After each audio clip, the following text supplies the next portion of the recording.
The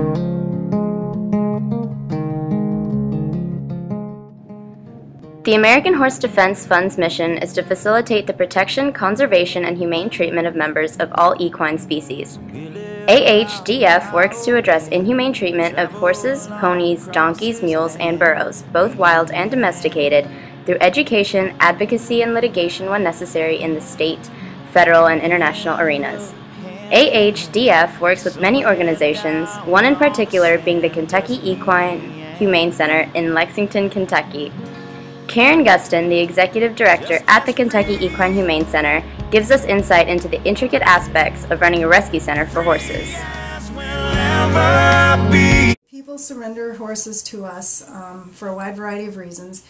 Sometimes we get horses from animal control or the sheriff's office. If they're horses that have been seized due to a cruelty case or from neglect or abandonment, they'll make their way here. We also get horses that are surrendered by their owners, and a lot of times that's because either the owner can no longer care for the horse financially. In many cases, an owner will have some kind of physical issue that they're dealing with that prevents them from caring for the horse.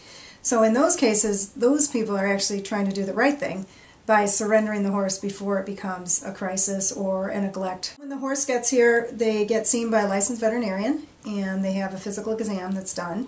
And then we give them all their shots, we worm them, we attend to any physical issues that they're dealing with, because many cases horses come here with injuries. The great thing about here is that we work really hard to put horses in a place where they can have a second career.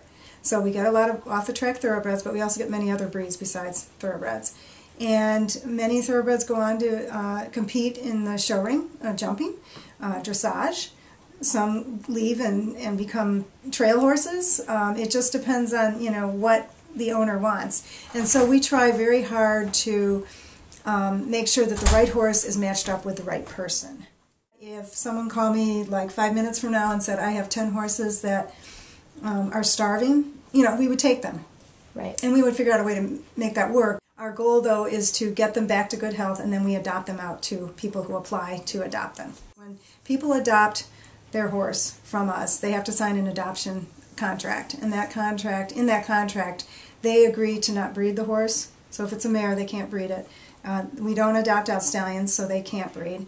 They also agree that the horse won't race, and that they will take care of the horse basically by making sure that it gets the necessary medical attention, that they feed it, that it has all the comforts, creature comforts that it needs to live a healthy life. The major benefit, though, is that when horses come here, we take care of them. Many of them come in very compromised physical condition, which means either their hoofs could be bad, they're underweight, sometimes they're overweight, they have an injury that needs attention. And so the biggest benefit, at least in the immediate sense, is that they come here, we take care of them, they get fed, they get constant attention and care on a daily basis. And many of the horses that come here have just not been paid attention to for a while, for a wide variety of reasons. Not necessarily because the owner can't or won't, but for whatever reason, it's just in a situation where they just haven't had a lot of human contact. For more information on horse welfare or the adoption of horses, please visit the American Horse Defense Fund's website and the Kentucky Equine Humane Center's website, or contact Karen Gustin, Executive Director of the Kentucky Equine Humane Center.